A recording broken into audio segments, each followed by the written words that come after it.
कौन कौन लोग मैकेनिकल इंजीनियर बनना चाहते हैं, चलिए हम बता देते हैं मैकेनिकल इंजीनियर में क्या है लाइफ। जहां नौकरी लगेगी ना, तुम्हारा लाइफ सॉर्टेड होगा, तुम लाइफ आराम से चिल मार के जियो। अब बात करते हैं मैकेनिकल इंजीनियर। तो पता है मैकेनिकल इंजीनियरिंग को तुम थोड़ा बहुत सरकारी नौकरी मान सकते हो। अच्छा, तुम में से कितने ऐसे बच्चे हैं जिनको सरकारी और प्राइवेट नौकरियों के बीच में डिफरेंस पता है? अगर पता है कि नहीं पता है मेरे को नहीं पता, लेकिन मैं बताता हूं थोड़ा सा मेरा पर्सपेक्टिव। तुमको पता है गवर्नमेंट जॉब में क्या होता है कि गवर्नमेंट जॉब में नौकरी की सेफ्टी रहती है, सिक्योरिटी, चाहे जो हो जाए नौकरी नहीं जाती है। 90% केसेस में सरकार निकालती नहीं है किसी को, ठीक, इसीलिए लोग सरकारी नौकरी की तरफ जाते हैं। और थोड़े बहुत फायदे भी हैं कि हाँ भैया आपको मेडिकल इंश्योरेंस मिलेगा, सरकारी घर मिलेगा, बिजली मिलेगी, पानी मिलेगा, ये वो फलाना ढिमकाना। पेंशन पहले मिलता था, अब तो पेंशन बंद हो गया, बट पेंशन की वजह से भी लोग गवर्नमेंट नौकरी जाते थे। प्राइवेट में क्या है, प्राइवेट में ये सारी चीजें नहीं है। कंपनी आपको कभी भी निकाल सकती है, 1 महीना 2 महीने का नोटिस देगी, अगर आप काम अच्छा नहीं कर रहे हैं लात मार देगी, या अगर आपका बॉस बदमाश है तो आपको छोड़ना पड़ेगा, नहीं तो बॉस निकाल देगा। ये सब दिक्कतें हैं। पर पता है एक बहुत बड़ा ड्रॉबैक क्या है, गवर्नमेंट नौकरियों में कभी भी पैसे बहुत ज्यादा नहीं बढ़ते हैं। क्या तुमने कोई भी ऐसा गवर्नमेंट एम्प्लॉय सुना है जो 5 लाख रुपए पर मंथ का सैलरी लेता हो? है? नहीं सुना होगा। क्यों? क्योंकि सिर्फ एक ही एम्प्लॉय होता है गवर्नमेंट सेक्टर में जिसका सैलरी 5 लाख रुपए है, वो है मैडम द्रौपदी मुर्मू जी, हमारी भारत की राष्ट्रपति। राष्ट्रपति का सिर्फ 5 लाख रुपए का सैलरी है। अब प्राइवेट में मैं खुद अपने आसपास के सर्कल में 50 ऐसे लोगों को जानता हूं जिनकी सैलरी 5 लाख रुपए या उससे ज्यादा है। 5 लाख पर मंथ की बात कर रहा हूं, पर एनम की नहीं। मैं तो 50 से ज्यादा लोगों को जानता हूं। और 5 लाख तो क्या, मैं ऐसे लोगों को जानता हूं जिनकी सैलरियां 15 लाख रुपए महीने है। मैं ऐसे लोगों को जानता हूं, और ये बहुत आम बात है। प्राइवेट में कोई बड़ी बात नहीं है।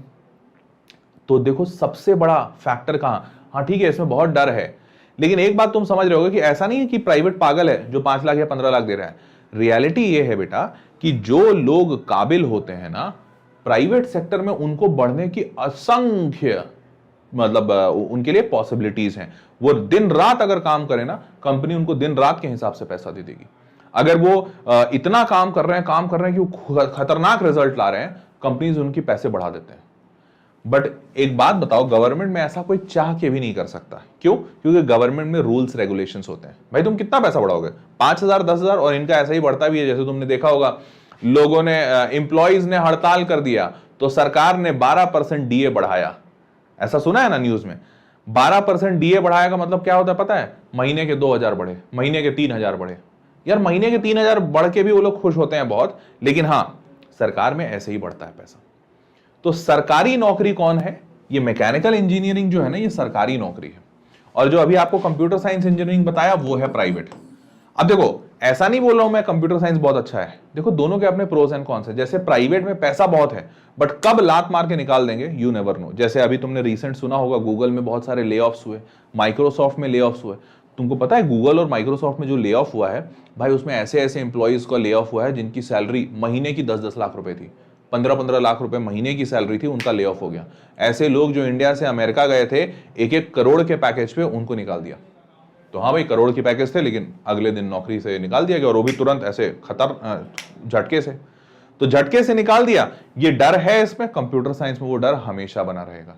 क्यों? क्योंकि टेक्नोलॉजी हमेशा नई आती रहती है और सबसे ज्यादा ले ऑफ्स इसी सेक्टर में होते हैं। मैकेनिकल उसके जगह पे आपका गवर्नमेंट सेक्टर है। अब इंपॉर्टेंस समझ में आया मैकेनिकल का? ये है बेटा मैकेनिकल। मैकेनिकल तुमको बहुत ज्यादा पैसे नहीं देगा, मैं पहले दिन से बोलता हूं, लेकिन जहां नौकरी लगेगी ना, तुम्हारा लाइफ सॉर्टेड होगा। लाइफ में कोई बहुत ज्यादा उथल पुथल नहीं, तुम लाइफ आराम से चिल मार के जियोगे।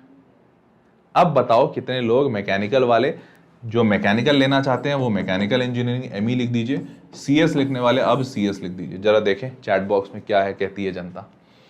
तो मैकेनिकल का बता दिया कैसा है माजरा, ठीक है?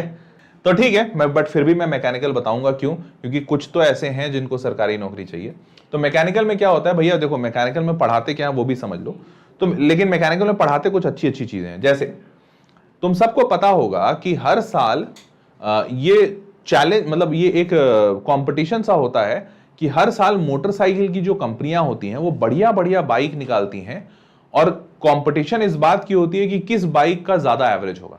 तुमने ये देखा है ना, जैसे अभी हीरो का या टीवीएस का कुछ बाइक इन्होंने निकाला था जहां पे इन्होंने लिखा था 100 किलोमीटर पर लीटर का एवरेज। सोचो 100 किलोमीटर पर लीटर का एवरेज। होंडा सीडी डिलक्स ऐसा करके कुछ तो निकालते हैं, इतना माइलेज। ये माइलेज पे काम कौन करता है भाई? क्योंकि इंजन जितना बड़ा बढ़िया रहेगा उतना बढ़िया माइलेज आएगा। ये माइलेज पे काम करने वाले लोग होते हैं मैकेनिकल इंजीनियर्स। मैकेनिकल इंजीनियर्स का क्या क्या एप्लीकेशन है? तो मैकेनिकल इंजीनियर्स क्या क्या पढ़ता है, कहां कहां उसका एप्लीकेशन होगा? इंटरनल कंबशन इंजन्स, गैस की टरबाइन, मतलब जहां पे पावर प्लांट में जो टरबाइंस चलते हैं वो उनके बारे में। फ्लूइड मैकेनिक्स, मतलब शिप, जब शिप डिजाइनिंग होती है वहां मैकेनिकल इंजीनियर्स का काम है। अप्लाइड थर्मोडायनेमिक्स, थर्मोडायनेमिक्स मतलब जहां पे भी हीट से रिलेटेड कुछ भी होगा ये काम करते हैं। इसीलिए मैकेनिकल इंजीनियर्स की जो नौकरी लगती है ना वो पावर प्लांट्स में लगती है, बड़े बड़े रिएक्टर्स में लगती है, शिप इंडस्ट्री में लगती है। तो इनका कंप्यूटर सॉफ्टवेयर जैसा काम नहीं है, ये हमेशा भाग दौड़ वाले काम रहते हैं इनमें। ये हमेशा साइट पे रहेंगे, ये कभी ऐसे एसी वाले कमरे में बैठ के काम नहीं करेंगे। तो अगेन बहुत लोगों का इंटरेस्ट होता है और जिनका इंटरेस्ट होता है वो इसमें करते भी बहुत अच्छी अच्छी चीजें हैं। फिर तुमको पता है जैसे तुम में से कितने लोग जानते हो कि एक चीज होती है जिसका नाम है कार्बन फाइबर। कार्बन फाइबर के बारे में सुना है क्या? अच्छा, कार्बन फाइबर नहीं सुना होगा तो ये सुना होगा। तुम में से कितने लोगों ने टेस्ला का ट्रक देखा है? टेस्ला ट्रक देखा है क्या? टेस्ला ट्रक यूट्यूब पे तुमने देखा होगा। टेस्ला ट्रक में जो मटेरियल यूज हुआ है वो बहुत ही ज्यादा हल्का है लेकिन बहुत ही ज्यादा मजबूत है। जैसे वो एलॉन मस्क ने उस पर हथौड़ी मार के दिखाया था, हालांकि वो मेन वीडियो में तो टूट गया था, बट रियलिटी में वो टूटता नहीं है। तो जब रियलिटी में टूटता नहीं है तो वो मटेरियल किसने बनाया? वैसा मटेरियल बनाने का काम मैकेनिकल इंजीनियर्स करते हैं। तो मैकेनिकल इंजीनियर्स मटेरियल साइंस भी पढ़ते हैं कि भैया मटेरियल कैसा बनेगा, इंजीनियरिंग प्रोडक्ट डिजाइन ये करते हैं। फिर कहाँ गया मटेरियल साइंस वो लोग पढ़ते हैं। तो ऐसी ऐसी इंटरेस्टिंग चीजें होती हैं मैकेनिकल इंजीनियरिंग में। हाँ, बस एक चीज का प्रिकॉशन देता हूं, मैकेनिकल इंजीनियरिंग में हर कॉलेज में ऑलमोस्ट देखा गया है कि मैकेनिकल इंजीनियरिंग में लड़कियां सबसे कम एंट्रेंस लेती हैं। मैकेनिकल इंजीनियरिंग लड़कियां बिल्कुल पसंद नहीं करती हैं, या यूं कह लो कि मैकेनिकल इंजीनियरिंग में लड़कियां जाती नहीं हैं। I don't know the reason, because ये मैं बता रहा हूं अपने एक्सपीरियंस से भी। जब मैं कॉलेज में था तो मेरे मैकेनिकल इंजीनियरिंग में टोटल 60 बच्चे थे, 60 स्टूडेंट्स थे। 60 में से 58 लड़के थे और 2 लड़कियां थी। 2 लड़कियां थी, हाँ ये फैक्ट था। और मैकेनिकल के साथ, और हाँ ये आपको बता दूं कंप्यूटर साइंस में एकदम उल्टा था, तो समझ ही गए होगे। तो लड़कियां पता नहीं क्यों but for some reasons they don't opt for mechanical engineering. ठीक है, यहां तक सारे समझ गए। तो मैकेनिकल इंजीनियरिंग आपको समझ में आ गया होगा।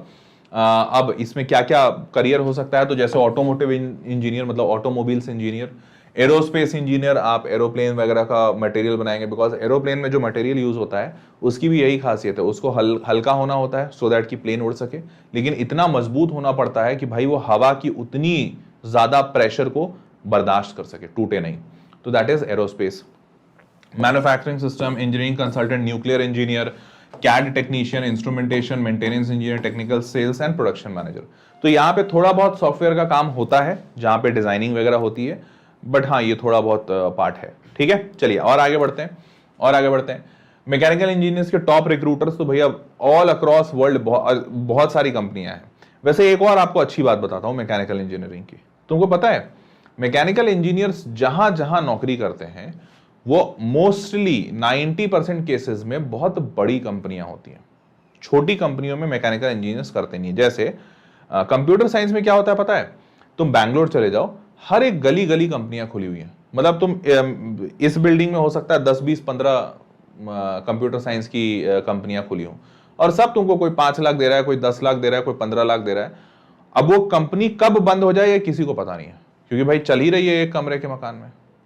कंप्यूटर साइंस में ऐसा होता है क्योंकि वहां पे ज्यादा जगह नहीं चाहिए, बस एक लैपटॉप लो, बैठ के काम कर लो, that's it. But mechanical engineers में ऐसा नहीं हो सकता। इनके लिए इनको बड़ा पावर प्लांट ही, मतलब बड़ा बड़ा सिस्टम होना चाहिए, बड़ा मशीन होना चाहिए। तो मैकेनिकल इंजीनियर्स की नौकरी जहां लगती है वो हमेशा बड़ी कंपनी होती है। जैसे टाटा की कंपनी, हिंदुस्तान पेट्रोलियम, होंडा का car division, Larsen and turbo LNT, फिर नेशनल एल्यूमिनियम कंपनी लिमिटेड सरकारी कंपनी है NALCO, Indian oil corporation, Bosch, siemens, Thermax, ONGC, Godrej, Thyssen group. समझ रहे हो? तो कोई छोटी मोटी कंपनी होती ही नहीं है। ये है बड़ा, बहुत ही बढ़िया अहम मुद्दा। ठीक है, चलिए आगे बढ़ते हैं और आगे। अब मैकेनिकल की क्या स्टेटस है जरा नौकरियों की, तो आईआईटी बॉम्बे, हैदराबाद, कानपुर और रोपड़ का लेकर आया हूं। सब जगह 9 से 10 लाख का फीस है, बट बॉम्बे और ये हाँ 12 लाख 15 लाख का फीस है कानपुर का। और ध्यान रखिएगा, बता दूं, मैकेनिकल इंजीनियरिंग में आईआईटी कानपुर को बेस्ट बोला जाता है। पूरे इंडिया में कानपुर से बढ़िया मैकेनिकल इंजीनियरिंग कहीं नहीं पढ़ाया जाता। तो इसलिए इस बात का ध्यान रखिएगा, हर आईआईटी का कुछ खासियत होता है। जैसे आईआईटी बॉम्बे का कंप्यूटर साइंस खासियत है, आईआईटी दिल्ली की खासियत है इलेक्ट्रिकल इंजीनियरिंग, आईआईटी कानपुर की खासियत है मैकेनिकल इंजीनियरिंग। तो हर आईआईटी का कुछ ना कुछ एक खास ब्रांच जरूर होता है जहां से तगड़े तगड़े बच्चे निकलते हैं। तो आईआईटी कानपुर का मैकेनिकल इंजीनियरिंग है। ठीक है, चलिए आगे। और हाँ, रोपर काफी अच्छे तरीके से ऊपर उठ रहा है, नया आईआईटी है, बट स्टिल 11 लाख के आसपास का पैकेज है।